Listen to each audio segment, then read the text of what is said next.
आपकी अदालत में आज कटघरे मौजूद हैं योग गुरु स्वामी रामदेव। आपकी अदालत में अगला इल्जाम स्वामी रामदेव। आपकी अदालत में स्वामी रामदेव पर आरोप है कि ये सेलिब्रिटीज को कोसते हैं। बहुत सारे सेलिब्रिटीज हैं, बहुत सारे ऐसे जो आपको बहुत मानते हैं, बहुत भक्त हैं। दो चार के नाम मैं आपको आज गिनाता हूं। क्यों नाम लेते? सचिन तेंदुलकर, आपने उनके बारे में कहा कि ये कोल्ड ड्रिंक्स का विज्ञापन करते हैं, इसके लिए इनको पब्लिकली माफी मांगनी चाहिए। अब तो पेप्सी और कोका कोला कंपनी के जो सीईओ हैं उन्होंने भी माना है कि हम कॉलेजों में और स्कूलों में अपनी कोल्ड ड्रिंक नहीं बेचेंगे, हम बहुत गलत काम कर रहे थे। जब वो माफ़ी मांग सकते हैं पूरी दुनिया से, तो हमारी इन सेलिब्रिटीज़ को, चाहे वो किसी भी क्षेत्र की हैं, उनको माफ़ी भी मांगनी चाहिए और आगे से एक संकल्प लेना चाहिए कि जो इस देश के बच्चों के लिए और इस देश के लोगों के स्वास्थ्य के लिए खतरनाक चीज़ें हैं, हम अपने आर्थिक हितों के लिए अपने राष्ट्र हित को तिलांजलि नहीं देंगे और पैसे के में हम बिकेंगे नहीं, बल्कि हम देश हित की बात को, राष्ट्र हित को सर्वोपरि रख करके, यदि करोड़ों रुपए भी हमें कोई देने का कोई प्रलोभन देगा तो उसको ठोकर मार करके हम राष्ट्र हित को प्राथमिकता देंगे, ऐसा सोचना चाहिए।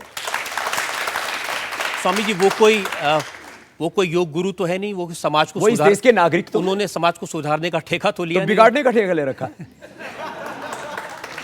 अब शाहरुख खान है, उन्होंने पाकिस्तान के प्लेयर्स बुलाने की बात कही, आपने उनकी भी काफी सेवा कर दी।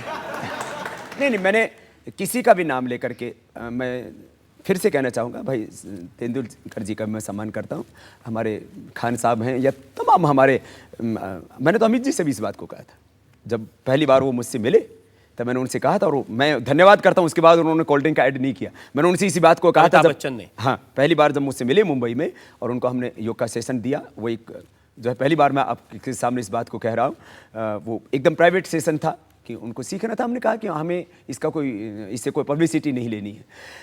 उस समय मैंने उनको कहा था कि आप कम से कम ये कोल्ड ड्रिंक्स का और तम्बाकू का आप विज्ञापन मत कीजिए। मैं आपको एक बात कहना चाहता हूँ इस पूरे संदर्भ में, मैं किसी की आलोचना नहीं कर रहा हूँ, लेकिन इस देश में कुछ तो ऐसे आदर्श रहने चाहिए जो सर्वमान्य हो। और पाकिस्तान के बारे में जो मैंने बात कही थी, वो ये कहा था कि पाकिस्तान कभी भी खेल से मानने वाला नहीं है। खेल से मेल होता या बातचीत से मेल होता तो आज तक हो गया होता, इसलिए भारत को पावरफुल बनाया। जो लोग आईपीएल में अपने खिलाड़ियों को खिला रहे हैं, पाकिस्तानी खिलाड़ियों को बुलाना चाहते हैं, वो तो बिजनेस कर रहे हैं, वो कोई देशभक्ति का पाठ पढ़ाने के लिए वहां नहीं बैठे हैं। कोई भी काम इस देश में ऐसा नहीं होना चाहिए जिसमें देशभक्ति ना हो। जहाँ तक आईपीएल का प्रश्न है, लोगों को खिलाड़ी अच्छे लगते हैं, ऊर्जावान हैं, वो अपने खेल से लोगों का सात्विक मनोरंजन करते हैं। देखिए, मनोरंजन तो नाचने गाने वाले भी करते हैं और मनोरंजन खिलाड़ी भी करते हैं। उसमें सात्विकता क्यों है? क्योंकि उसके अंदर किसी भी तरह का कोई भद्दापन नहीं है। लेकिन अब तो वो भी नहीं छोड़ा, वहां पर भी सुरा और सुंदरी खेल के मैदान में आ गई जब से आईपीएल का बिखेड़ा शुरू हुआ। और इस आईपीएल ने काले धन को बढ़ाया है। आप एक छोटा सा देश मॉरिशस, जो हमारे एक जिले के बराबर है, मैं खुद गया हूं, आप भी गए हैं वहां, मैं योग के लिए गया था वहां।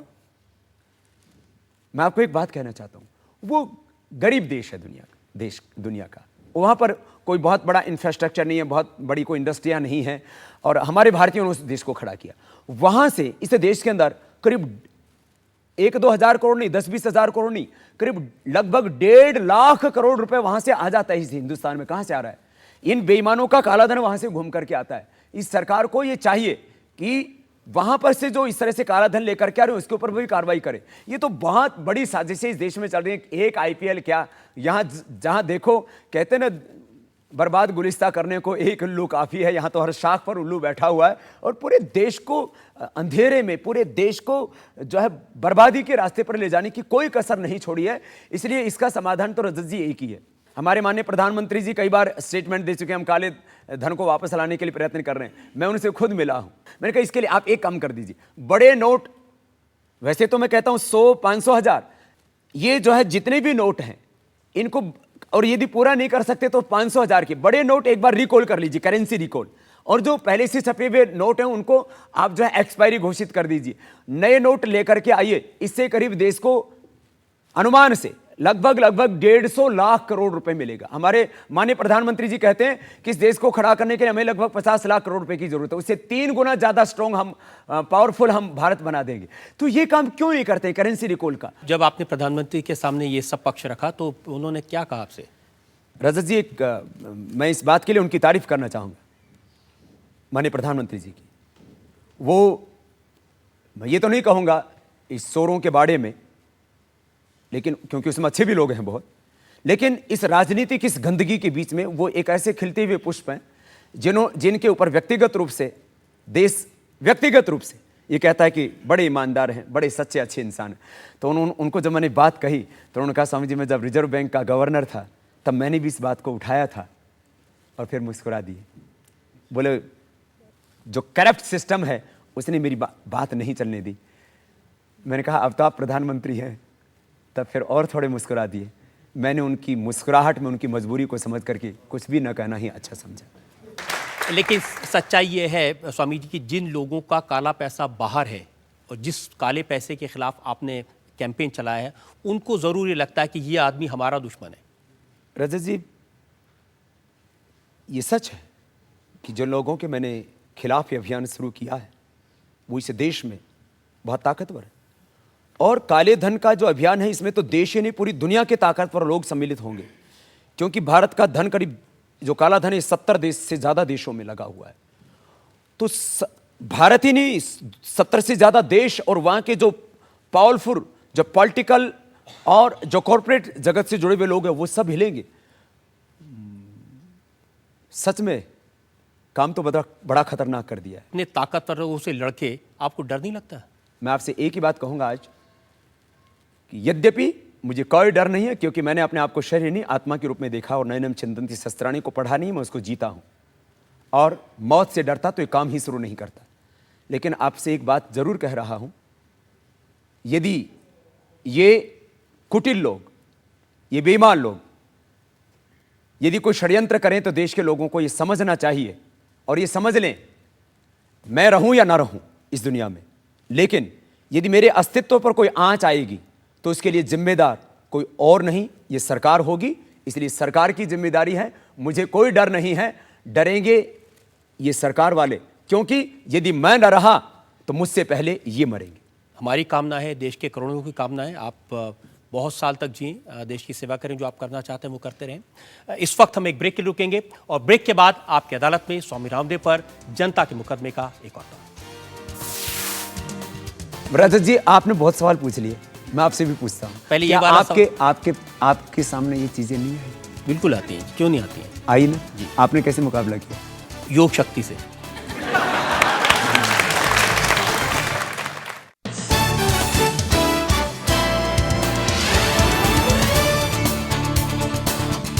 आपकी अदालत में आज हम मुकदमा चला रहे हैं, सवाल पूछ रहे हैं, इल्जामात लगा रहे हैं स्वामी रामदेव पर। आपकी अदालत में अगला इल्जाम। आपकी अदालत में स्वामी रामदेव पर आरोप है कि ये कंट्रोवर्शियल बयान देते हैं। स्वामी जी, आप हर चीज को अपने तरीके से सॉल्व करना चाहते हैं। नक्सलवादियों ने सरेआम पुलिस वालों को मार दिया, लेकिन आप कहते हैं मैं नक्सलवादियों को योग सिखाऊंगा, उनको सुधारूंगा। वो इलाके जहां ये नक्सलवाद है वहां बेहताशा संपत्ति है, वहां जहां इतना वैभव है वहां ये गरीबी क्यों? वहां विकास क्यों नहीं हुआ? वहां विद्यालय क्यों नहीं? वहां पर उद्योग क्यों नहीं? वहां पर उन लोगों को सम्मान और स्वाभिमान के साथ जीने का हक क्यों नहीं मिला? तो ये पूरी तरह से सोशल समस्या। इसलिए मैं कहता हूं, और मैंने वहां पर भी कहा और उन्होंने, बल्कि नक्सलवादियों ने भी कहा कि बाबा ठीक कह रहा है, मैं निकलना चाहिए। लेकिन एक बात कहना चाहता हूं, अभाव है, गरीबी है, शोषण हुआ है, लेकिन किसने अधिकार दे दिया बंदूक उठा? हाँ, मैंने इसीलिए कहा, अगली बात मैं इसलिए वही बोल रहा था रजत जी, मैंने माना कि किसी को भी हक नहीं है कि बेकसूर लोगों का कोई कत्ल करे, खून बहाए, लेकिन कब तक? इसलिए समस्या का समाधान तो विकास से होगा, और विकास तब होगा जब काला धन खत्म होगा। इसलिए भ्रष्टाचार मूल में, जब आप कहेंगे आप हर समस्या का समाधान जो है ऐसे बता, ये दरअसल ये सच्चाई है। जो मैंने बात कही, चाहे वो नक्सलवाद के बारे में बात कही, चाहे मैंने HIV के बारे में बात की, कैंसर के बारे में मैंने बात कही, चाहे मैंने बात जो है वो तमाम, और मेरे पहले तो ब्लड प्रेशर का बीमारी का इलाज बताया, तभी भी लोगों ने भरोसा नहीं किया था, लेकिन आज जो है वो MD डॉक्टर आयुर्वेदिक जो है एलोपैथी का जो ब्रिटेन में अमेरिका में पढ़ के आया हुआ डॉक्टर वो भी कहता है ब्लड प्रेशर ठीक करना है तो अनुलोम विलोम और लौकी से बेहतर कुछ नहीं, उससे मेरी गोलियां छूट गई। तो बाबा ने जो समाधान बताए थे वो बेसलेस नहीं थे, वो साइंटिफिक थे। और इसलिए देखिए सवाल तब खड़े होते हैं जब आप नेपाल में माओवादियों से मिलते हैं और कहते हैं कि स्वामी रामदेव के और माओवादियों के विचार मिलते हैं। मैंने उनको कहा कि माओवाद के दर्शन के साथ अध्यात्मवाद मिला दो तो एक व्यापक दर्शन हो जाएगा। माओवाद कहता है गरीब मजदूर किसान के हित की बात करता है, वो भी जो है विदेशी कंपनियों के विरोध की बात करते हैं, वो भी छुआछूत के खिलाफत की बात करते हैं। तो मैंने कहा हमारे विचार काफी मुद्दों पर मिलते हैं। इसमें एक ही बात है, तुम नास्तिकतावादी हो, हम अध्यात्मवादी हैं। और तुम जो बात करते हो वो हिंसा की बात करते हो, हम अहिंसा की बात करते हैं। तुम अलोकतांत्रिक तरीके से परिवर्तन की बात करते हो, मैं लोकतांत्रिक तरीके से परिवर्तन की बात करता हूं। तो मैंने कहा कितना अच्छा हो माओवाद और अध्यात्मवाद सम्मिलित रूप से साथ में खड़े हो जाएं, तो इसका एक व्यापक असर भी हुआ। और आपको मैं दो बातें कहना चाहता हूं रजत जी। इंडिया टीवी क्योंकि नेपाल में भी देखा जाता है और हिंदुस्तान सहित अफ्रीकन कंट्रीज में और अब तो पूरी दुनिया में भी। मैं एक बात आपको कहना चाह रहा हूं। एक तो नेपाल में जो एक भारत विरोधी विचार, भारत विरोधी प्रचार लोग बेवजह खड़ा कर रहे थे वो रुका। और जो माओवादी उन्होंने खुद माना बाबा हम इस अध्यात्मवाद को स्वीकार करने के लिए तैयार हैं। तो ये तो बहुत बड़ी विजय है अध्यात्मवाद की। आज आप नक्सलवादियों को योग सिखाने की बात कर रहे हैं, उनको अध्यात्म लाने की बात कर रहे हैं। कल आप कहेंगे कि जो ऑक्युपाइड कश्मीर है वहां आतंकवादियों के कैंप में जाकर उनको योग सिखाऊंगा। क्यों ना सिखाऊं? मैं तो कहता हूं मुझे सुरक्षा प्रदान करते हुए माने कहीं पता लगा कि बाबा ने कपालभाति का स्ट्रोक लगाया और दूसरी तरफ से दूसरा स्ट्रोक आया तो जो है ये एक जो है ऐसा वातावरण इस देश में तैयार हो और पूरी दुनिया में तैयार हो कि जिससे कि ये पूरी हिंसा, घृणा, नफरत ये कभी कोई समाधान नहीं हो सकता। कश्मीर में क्यों, मुझे पाकिस्तान में जाना पड़ा, मुझे अफगानिस्तान में भी जाना पड़ा, तो मैं तैयार हूं इसके लिए। और मैं सच कहता हूं जो आदमी प्राणायाम और ध्यान से अपने आत्मा से जुड़ जाता है और अपना ही स्वरूप सब में देखता है वो कभी भी किसी का खून नहीं बहा सकता, अपितु अपना खून दे करके, अपना बलिदान, अपनी शहादत दे करके वो दूसरों की रक्षा करने के लिए तैयार हो जाएगा। मेरा पूरा भरोसा है। आप कह रहे हैं कि आप पाकिस्तान में जाकर वहां भी योग के शिविर लगा सकते हैं? मैं तैयार हूं, बशर्ते वैसा वातावरण बने। पहले प्राणायाम करना पड़ेगा, बाद में बंदूक छूटेगी। लेकिन उस प्राणायाम करने के लिए, ध्यान करने के लिए पहले एक वातावरण बनाना होगा और इस वातावरण के बनने पर मैं पूरा भरोसा रखता हूं ये दुनिया बदलेगी। यहाँ जो लोग बैठे हैं सवाल पूछना चाहते हैं। स्वामी जी आप ये बताइए कि आपकी जब पार्टी फॉर्म होगी तो उसका एजेंडा क्या होगा? हमारा एक शब्द में यदि एजेंडा बोले तो सर्वांगीण आध्यात्मिक विकासवाद का होगा और उसमें काले धन की अर्थव्यवस्था को समाप्त करना और भ्रष्टाचार, बलात्कार आदि जो ऐसे अपराध जिससे इस देश के करोड़ों लोगों के साथ अन्याय होता है उनको समाप्त करना और ट्रांसफर ऑफ पावर एग्रीमेंट के तहत जो हमारे नेताओं ने अंग्रेजियों की नीतियों को, कुटिल नीतियों और भ्रष्ट व्यवस्थाओं का जो का तो स्वीकार कर लिया, इनका स्वदेशीकरण और भारतीयकरण करना होगा। ये तीन ही बड़े मुद्दे। बहुत सारे लोग ये कहते हैं कि अगर आपने सरकार बनाई, आप 543 सीटों पर चुनाव लड़ेंगे, जीतेंगे, तो फिर हिंदुस्तान में क्रिकेट बंद हो जाएगी, फिर आईपीएल के मैच नहीं होंगे। नहीं, बंद तो नहीं होंगे, लेकिन ये निचले स्तर पर आने चाहिए। इस देश में कबड्डी है, कुश्ती है, दौड़ है, भारतीय खेल ऊंचाई पर होने चाहिए। क्यों भारतीय खेल ही नहीं, मैं कहता हूं भाषा में भारतीय भाषा ऊंचाई पर, खेलों में भारतीय खेल ऊंचाई पर, भारतीय वेशभूषा ऊंचाई पर, माने भारतीयता वो ऊंचाई पर रहनी चाहिए। भेषज में, दवा में, हर क्षेत्र में भारतीयता ऊंचाई पर होगी, तभी तो करोड़ों भारतीय गर्व से कह सकेंगे हम भारतीय। अब ये नहीं हो रहा है, अब थोड़ी गड़बड़ हो रही है।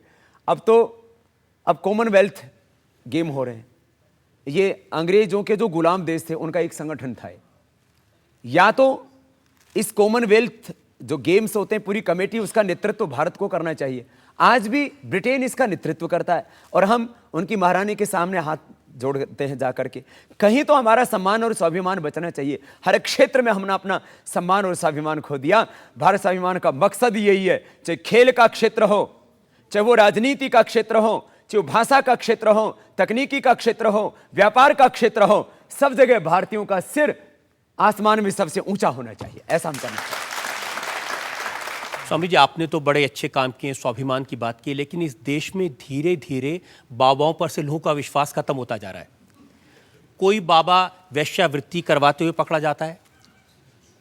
एक स्वामी का हमने वीडियो देखा एक एक्ट्रेस के साथ। वो स्वयंभू बाबा बोलो रजत जी, इच्छाधारी बाबा, स्वयंभू बाबा। ये कपड़े रंगने में मैंने सुना है शायद 2 से 5 रुपए का कलर लगता है।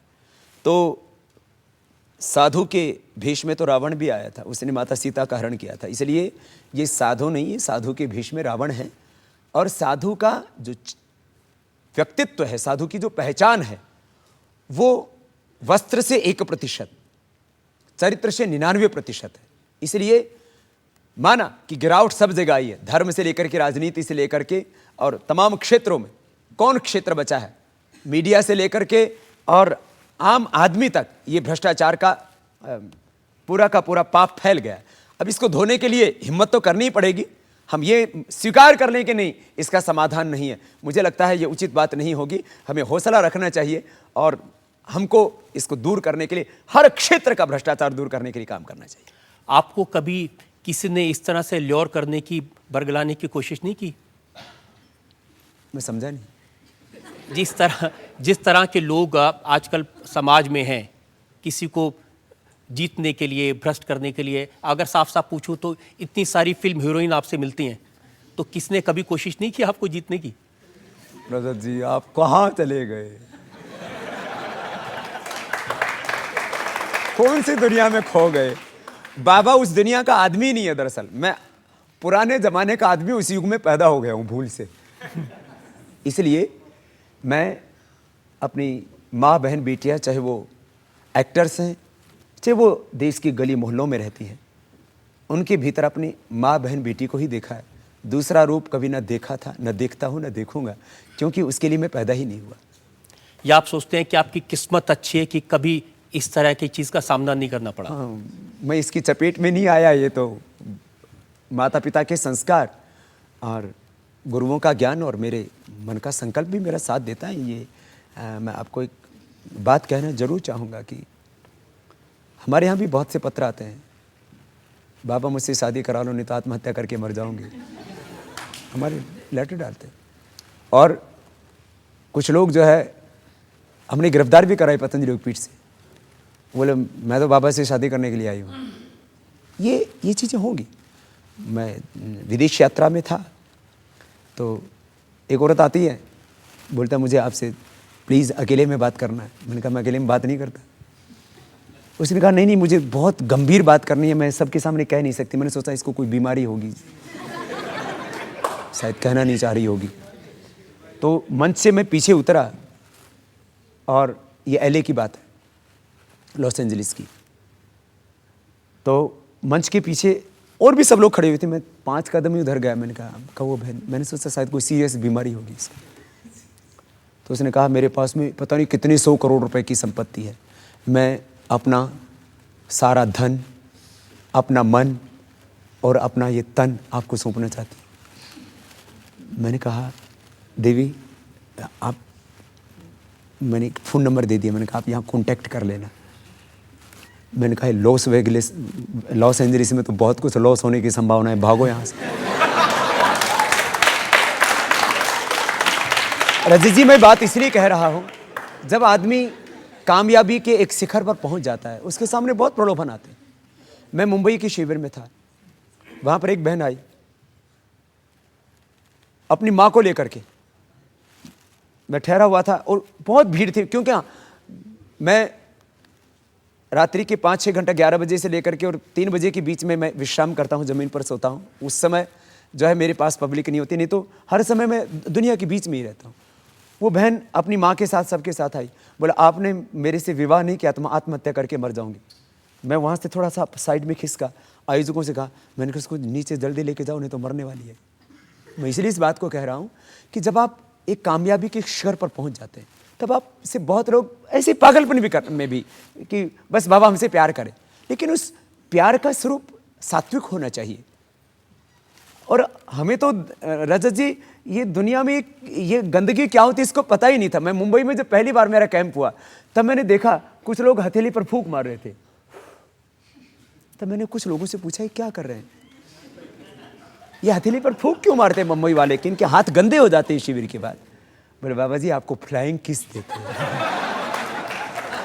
तो मैं इसलिए इस बात को कह रहा हूं रजत जी कि ये चीजें तो जिंदगी में आएंगी, और आप जब करोड़ों लोगों का प्यार पाते हैं तो इस लोकप्रियता के पीछे और भी चीजें आती हैं, लेकिन आपको बहुत कुछ सोचना है। मैं कहता हूं, मैं आपको ये बात मैंने इसलिए बताई, मैं इसलिए इस बात को आपको अंतिम बात कह रहा हूं कि लोग मुझसे कहते हैं बाबा आपको करोड़ों लोग प्यार करते हैं, आपको कैसा लगता है। मैंने कहा मेरे ऊपर एक बहुत बड़ा एहसास मुझे होता है, वो ये कि इस देश के करोड़ों लोगों ने मुझ पर भरोसा किया है, और यदि मैंने इनके भरोसे को तोड़ा तो आगे योग के ऊपर, धर्म के ऊपर, सत्य के ऊपर कोई भरोसा नहीं। इसलिए मैं मर सकता हूं, मैं मिट सकता हूं, लेकिन करोड़ों लोगों का भरोसा कभी नहीं तोड़ सकता। क्योंकि आपने इतनी बात की, मैं भी आपको राज की बात बता देता हूं। मैंने ये सवाल इसलिए पूछा था रजत जी आपने बहुत सवाल पूछ लिए, मैं आपसे भी पूछता हूं, पहले क्या ये वाला आपके सामने ये चीजें नहीं आई? बिल्कुल आती हैं, क्यों नहीं आती हैं? आई ना जी। आपने कैसे मुकाबला किया? योग शक्ति से।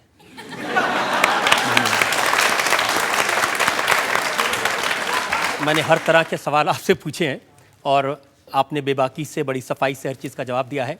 हम एक ब्रेक के रुकेंगे और ब्रेक के बाद सुनेंगे आपकी अदालत में आज के जज हिंदुस्तान टाइम्स के पॉलिटिकल एडिटर विनोद शर्मा का फैसला आज के मुकदमे पर। विनोद जी आप जो मुझसे प्यार करते हैं धन्यवाद। और गंदगी को साफ करने के लिए गंदगी में हाथ तो डालना पड़ेगा, किसी को तो हिम्मत करनी पड़ेगी। और जहां तक आपने परिवर्तन की बात कही, इससे देश के लाखों लोगों की मैंने शराब छुड़वाई है।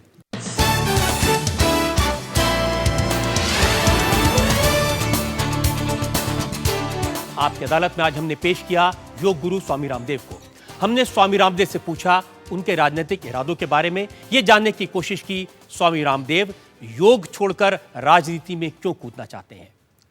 अब वक्त है आपकी अदालत में आज के जज हिंदुस्तान टाइम्स के पॉलिटिकल एडिटर विनोद शर्मा के फैसले का आज के मुकदमे पर। स्वामी जी हमने हमेशा ये सुना है कि शक का कोई इलाज नहीं है, लेकिन आज आपने शक का भी इलाज कर दिया। हमें हमेशा ही शक था कि आप राजनीतिक महत्वाकांक्षा रखते हैं और इसलिए आप एक पॉलिटिकल पार्टी बनाना चाहते हैं, आपने खुद कहा है।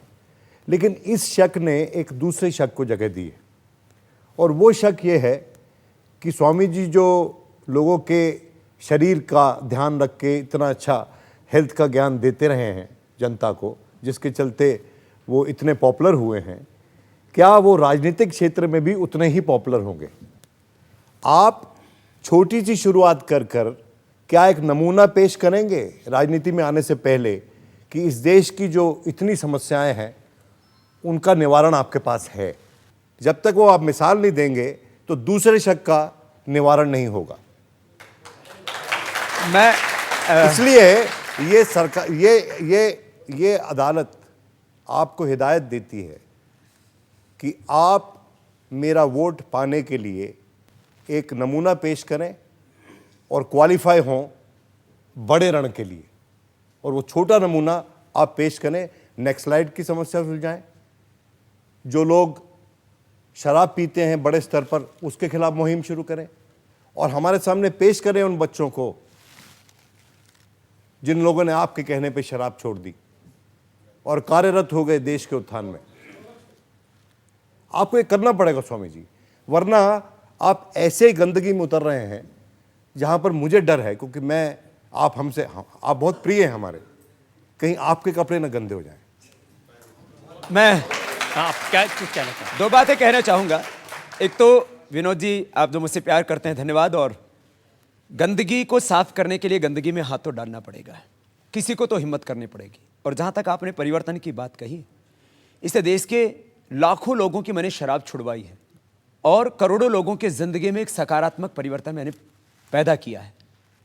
और अभी 1 वर्ष के भीतर भीतर ही आप इस देश के जो 6 लाख से ज्यादा जो गांव हैं उसको देखेंगे, वहां हम हेल्थ अवेयरनेस से लेकर के वहां नशा मुक्ति का कार्यक्रम चला रहे हैं, वृक्षारोपण का कार्यक्रम चला रहे हैं, स्वच्छता का कार्यक्रम चला रहे हैं, वहां जल प्रबंधन का कार्यक्रम चला रहे हैं। तो आने वाला जो वक्त है वो आपके शक का जवाब होगा। हम चाहेंगे कि विश्व की अर्थव्यवस्था, विश्व की शिक्षा व्यवस्था और विश्व की चिकित्सा व्यवस्था भारत से ही नियंत्रित हो, ऐसी शक्ति हम भारत में खड़ी करके दिखाएंगे। आपको गुड लक। इस उम्मीद के साथ कि स्वामी रामदेव जिस तरह सपनों का भारत बनाना चाहते हैं वो अपने इरादों में कामयाब हो, भारत एक महान शक्ति बने, भारत दुनिया को रास्ता दिखाने वाला गुरु बने, इस शुभकामना के साथ आज का शो यहीं खत्म करते हैं। अगले सप्ताह से मुलाकात होगी एक नई शख्सियत के साथ। तब तक के लिए नमस्कार।